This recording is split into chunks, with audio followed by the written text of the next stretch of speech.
Hello, welcome to One to One. I'm Cheryl McCarthy. The nation's public housing projects are often portrayed in the media as breeding grounds for dysfunction and crime. New York City's public housing system, the largest in the country, would seem to bear out that prophecy.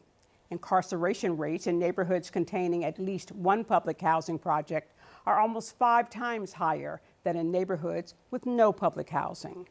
But is the portrayal of the city's housing developments as dangerous places to live an accurate one? And are there other factors at play that have turned these developments into a pipeline to prison? Van C. Tran, Associate Professor of Sociology at the CUNY Graduate Center and Deputy Director of the Graduate Center's Center for Urban Research, is an expert on the subject. He's the co-author of a new study on, quote, the public housing to prison pipeline. Welcome. Thank you. You and 2 of your former students recently completed this study of the link between the city's public housing projects and the incarceration rate. Why was this a subject you wanted to look into? It's actually a story that I have to tell about the 2 students. They grew up in public housing themselves, and they were the victims of this pipeline that we're describing in the paper. So they came to me and asked if I would co-author this paper with them. And that's how we ended up working together. Okay. That resulted in the paper. And how did you go about, tell me something about how you went about doing the research. So we were curious about the connection between public housing and prison for disadvantaged communities in New York City. There's a long tradition of work that has linked disadvantaged neighborhoods to incarceration. But we were puzzled by the tighter linkage between public housing presence in a tract and the incarceration rate at the tract level. So we started by mapping out all of the public housing projects across the city and asked, what are the factors that might predict higher or lower incarceration rate, and whether or not the presence of a NYCHA housing project or housing development is predictive of incarceration. So basically, you were comparing neighborhoods that had at least one public housing development to neighborhoods that didn't have any. Did you find out stuff that surprised you? Yes, we did.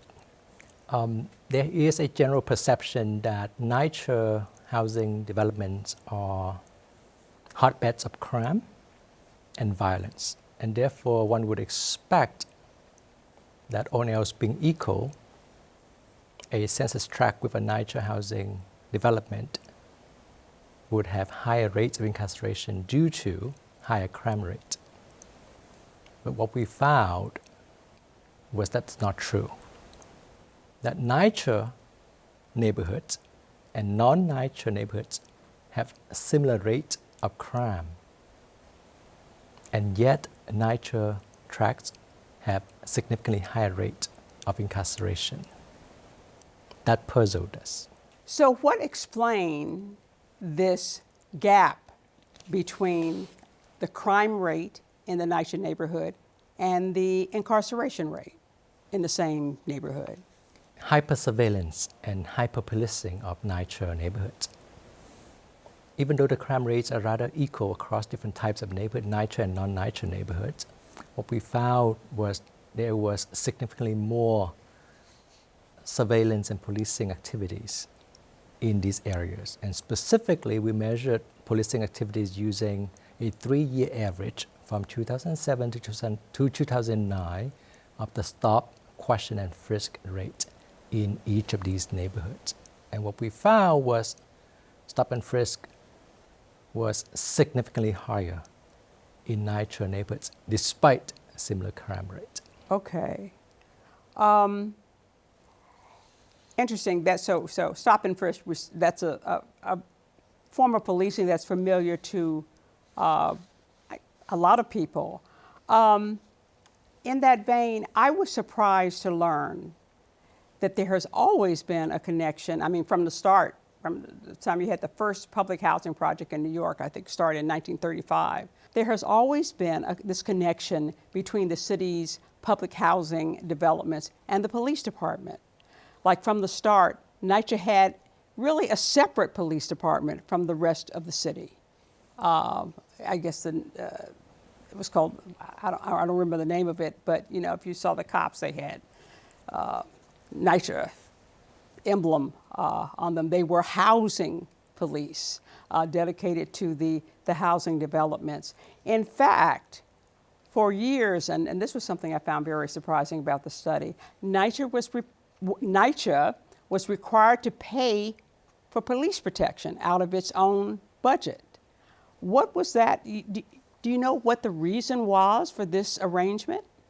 I don't know if any other community in the city or any other agency that has to pay for its own police protection.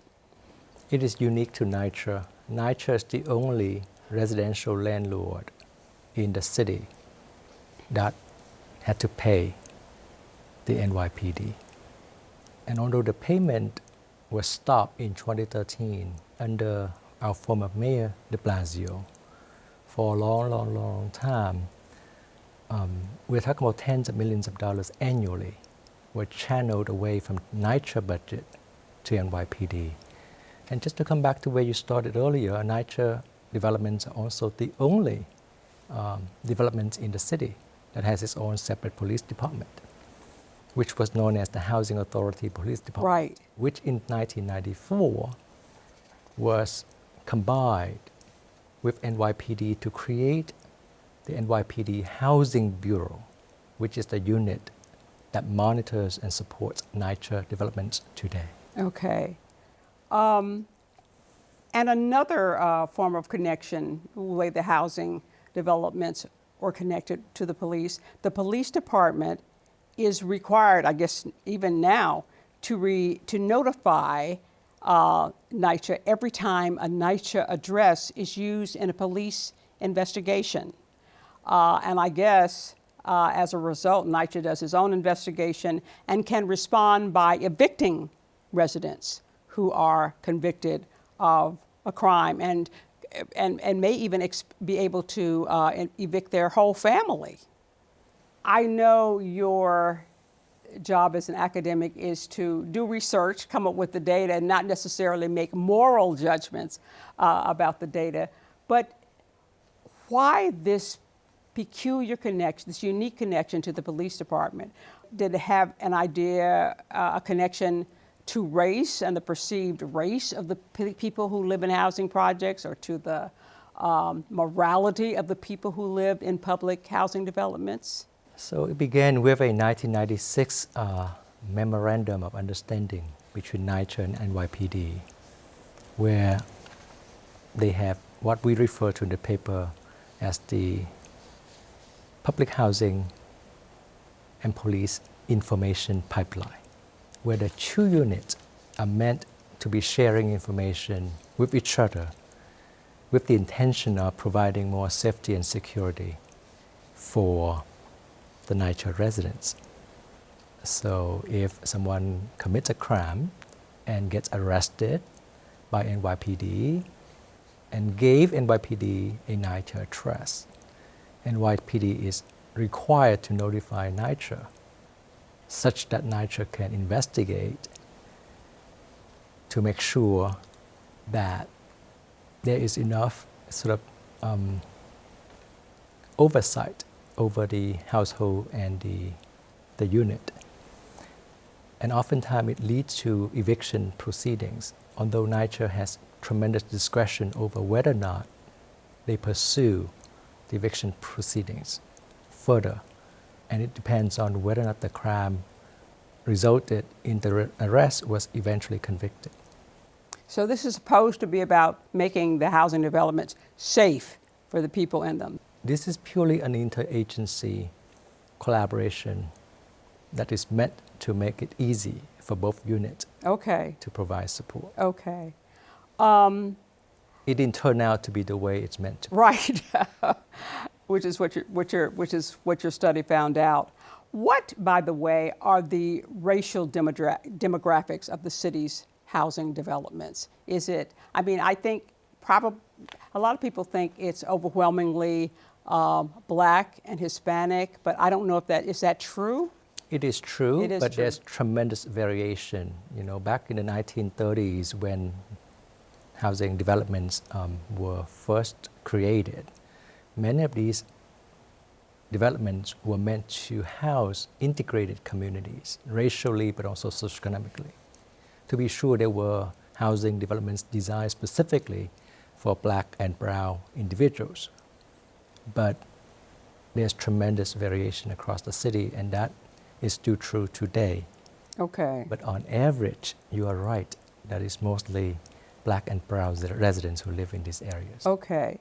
So we talk about the unique connection between the housing authority developments and the police department. So that's you talked about hyper-policing. But you also write in the study about hyper-surveillance. What form does that take? It takes a variety of different forms. The pipeline of information I referred to earlier is one example of such surveillance that is being shared across the two agencies.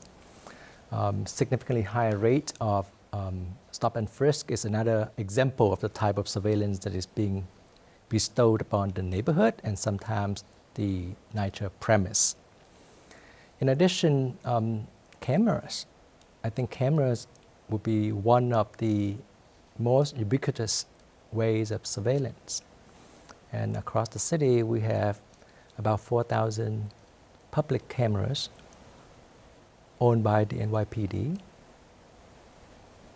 on NYCHA premises. Okay. And that accounts for about 40% of owned public cameras in the city. Okay. So this concentrated amount of attention focus on very specific places and neighborhoods in the city with a particular group of residents from a particular background is at the core of the surveillance effort. We were talking about some of the different kinds of surveillance. Lots of surveillance cameras in the housing developments. There's some other things. Spotlights at night in the housing developments. Mobile police towers. I mean, it sort of sounded like a part of the city that I don't want to say under siege, but I had no idea that all of this attention was going to these housing developments, and I wonder if many people knew about those. Was that surprising to you? It was surprising to me, but not surprising to my two co-authors who were my students who grew up in public housing developments themselves. Right. Because that was their lived experience within the housing development. I think what's more important to underscore is the fact that historically there has been what we refer to as the spatial organization of social control, whereby certain spaces in particular cities like New York, LA, Chicago are epicenters of social control whereby more disadvantaged populations are concentrated.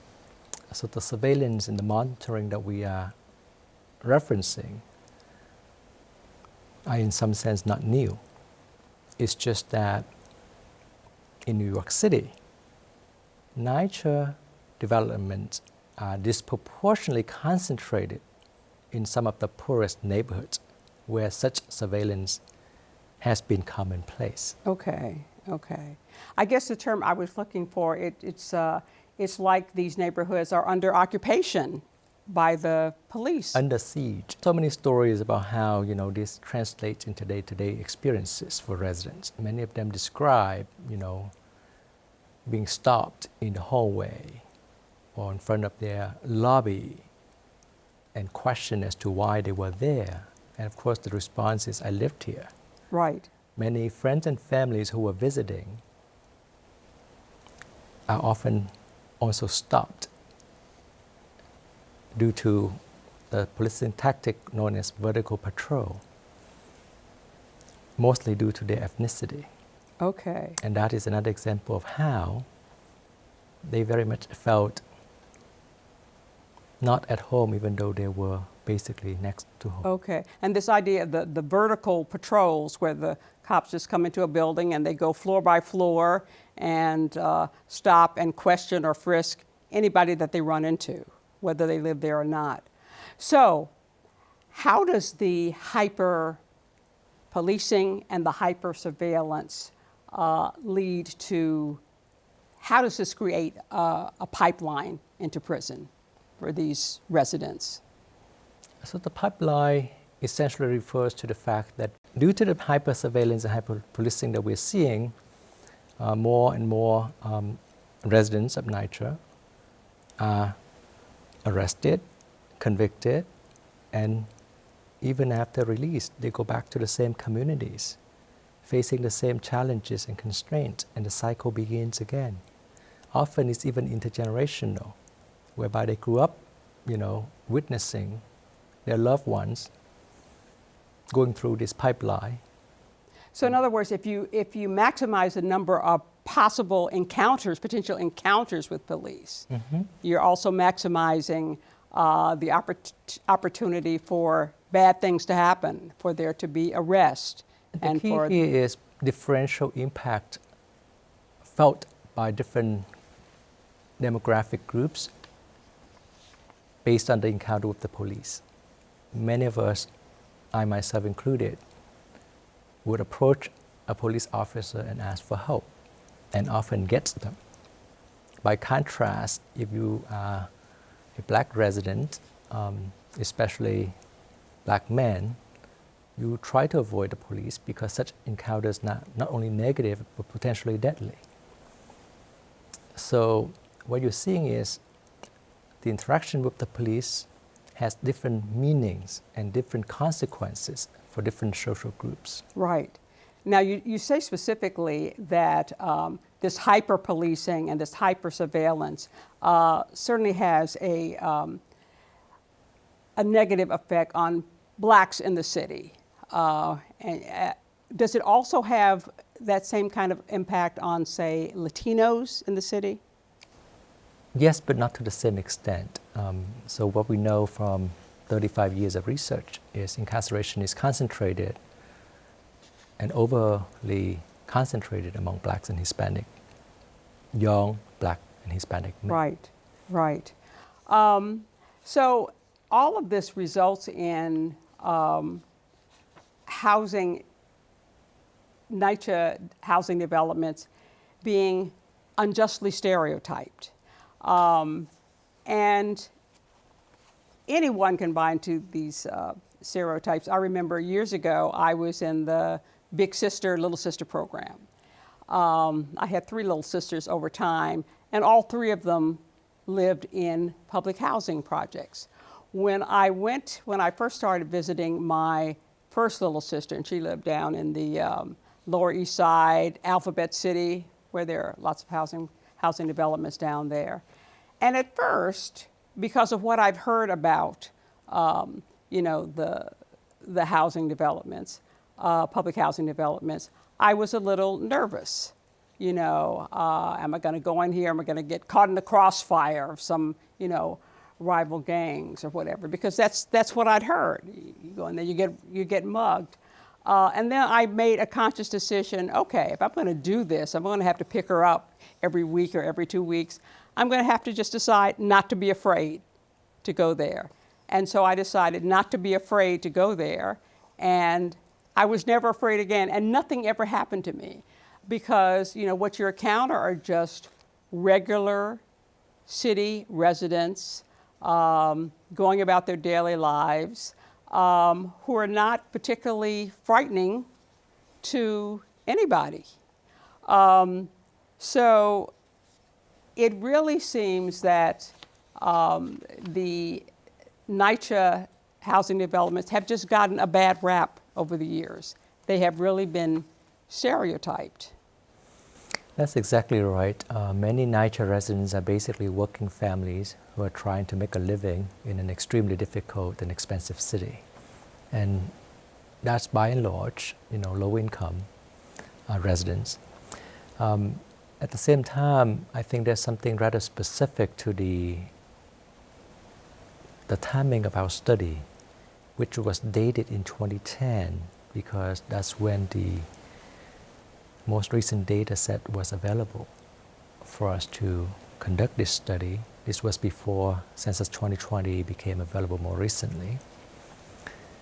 And there has been a significant decline in crime rate in the city over the previous 25 years from 1994 to 2010. And if anything, we are capturing the lowest level of crime rate in the city in decades.